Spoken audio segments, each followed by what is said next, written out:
I've seen a lot of change, been through a lot of pain. Some things are not Hi the guys, kamusta na mo? same as they were a year Hopefully ago. okay ra mo. Pagkaroon guys kay naka-decide kung atoan na lang undangon Ako na lang giundang ang pagka tung ako ang hunahuna sa una ba nga maghimo og shrimp colony only tank kay wala lang. I think dili kay ko nga naka-successful sa shrimp. Pero kita man ko eventually nagkadagan man siya. Pero murag ganahan ko good nga ang also ako ang plant food ba kay mo thrive sad ba. So, unto ka decide ko nga magpalit na lang og shrimp butangan na to. Sorry, magbutangan na to og isda pero gagmay na mga isda. So, bali na kung naay shrimp then nasa isda.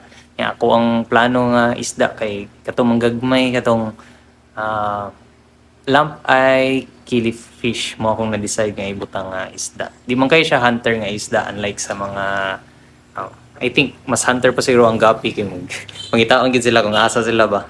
So, mo na ako ibutang hopefully okay ra ang ilahang balance lang siya ba. So, expected na ako nga pangaunon dyan ang mga gagmay if ever makita nila. Pero kung na siya enough hiding spots pareha sa ako ang setup karon base niya okay ra siya. And then nasa day ko bagong update nagpapalit sa kog bagong plant na slow grower lang siya gani kay para mo bagay kinam ko yung empty spot dito nga walay wag itanom nga nakatubo ba. So mo to siya ang ato ang bagong update karon. So mo to guys ay ni-quit ko sa idea nga mag keep lang og shrimp alone and magkuan og colony kaysa una addict gud kay kog shrimp then murag frustrated shrimp keeper jud ko ba karon kay ka-decide ko nga ako na lang i-balance akong tank para lang mas malingaw mo gud siya tanawon nga naay isda pud nga gagmay maglangoy-langoy then ni grow pud og maayo ang mga plants mas ganahan ko makita nga okay good ang plants so maoro to ako ang update.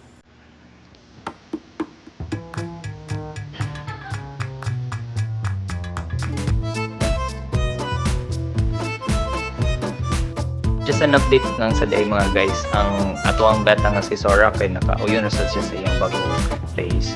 So naay usa ka kaning gapi nga iya ang murag di gugupod sa balan. Murag nang bully to siya din na damage ang iyang ikog. So ako na siya kilahi. Pero eventually okay naman siya sa iyang mga tank mates.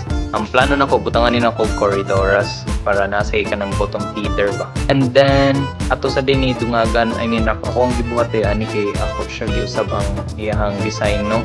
It'll be more magyapon pero ako doon to gikuha ang mga gapi grasser ba kay murag bibigay siya ka sound and then maka gamit sa to siya para dili kiniya magukod ug maayong mga gapi pero karon murag okay naman sa mga gapi. So ako na lang i-push away dito ang mga gapi grass and then gitarong na lang nako siya para mas taas-taas ang iyong langoyan ma.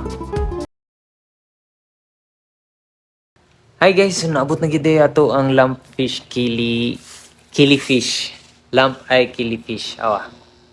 Humana siya gagmay kaayo. So muna ako ang ibutang diri sa tank. 6 ra ni sila ka buok ako ang ibutang or gipalit.